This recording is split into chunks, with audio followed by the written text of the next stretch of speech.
মুখ্য নির্বাচন কমিশনারকে বার্তা শ্রমিক ভট্টাচার্যের।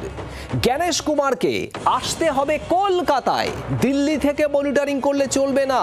খালি জ্ঞানগর্ভ কথা ওখানে বসে বললেই হবে না, দিল্লিতে বসে রাজ্যের প্রক্রিয়া কন্ট্রোল করলে হবে না। এ রাজ্যে সাংবিধানিক ব্যবস্থা ভেঙে পড়েছে, বক্তব্য বিজেপির রাজ্য সভাপতির।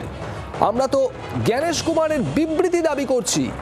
ডায়মন্ড হারবার, কুলতলিতে এবং বর্ধমানেও আসতে হবে বলে দাবি বিজেপির রাজ্য সভাপতির।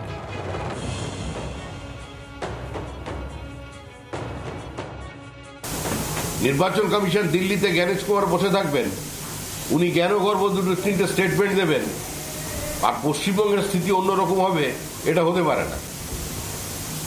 নির্বাচন কমিশনকে আসতে হবে, এখানে জ্ঞানেশ কুমারকে আসতে হবে, কি অবস্থায় বিএলওরা আছে তারা দেখতে হবে, কিভাবে প্রক্রিয়া চলছে সেটাকে বুঝতে হবে। দুজন প্রতিনিধি পাঠালে চলবে না। পশ্চিমবঙ্গের পরিস্থিতি অন্যান্য রাজ্যের থেকে আলাদা। ফোনে কোনো কাজ চলবে না। প্রয়োজন হলে জ্ঞানেশ কুমারকে কলকাতায় এসে অফিসে বসতে হবে, বর্ধমানে যেতে হবে, দক্ষিণ 24 পরগনায় যেতে হবে।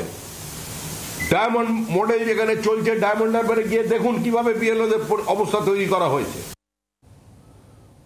আপনারা শুনছিলেন বিজেপি রাজ্য সভাপতি শ্রমিক ভট্টাচার্যের বক্তব্য। মৌমিতা চক্রবর্তী আমাদের প্রতিনিধি রয়েছেন আমাদের সঙ্গে। মৌমিতা, একেবারে রীতিমতো ক্ষোভ প্রকাশ করছেন বিজেপি রাজ্য সভাপতি। তার বক্তব্য, নির্বাচন কমিশনার তিনি নিজে আসুন, দিল্লি থেকে বক্তব্য নয়। ঠিক কি প্রেক্ষিতে শ্রমিক ভট্টাচার্যের এই বক্তব্য?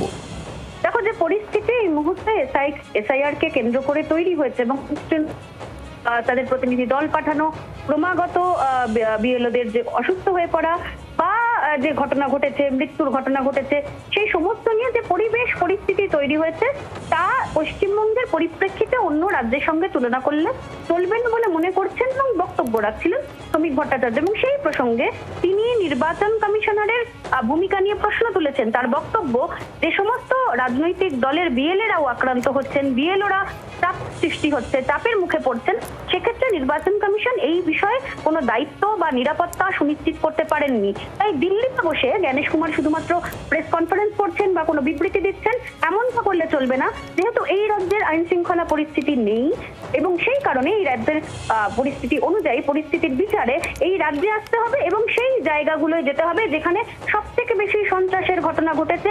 কলকাতায় অফিস করে তাকে বসতে হবে। সামনের সপ্তাহে বিজেপির টিম তারা নির্বাচন কমিশনের দপ্তরে দিল্লিতে যাচ্ছে। মৌমিতা, ধন্যবাদ।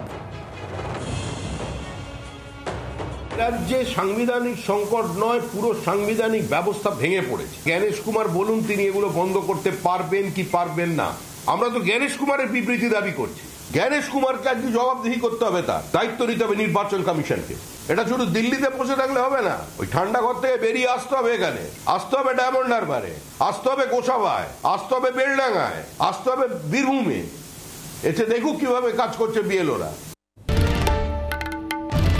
বাংলার আওয়াজ, বাঙালির আবেগ, জি 24 ঘন্টা।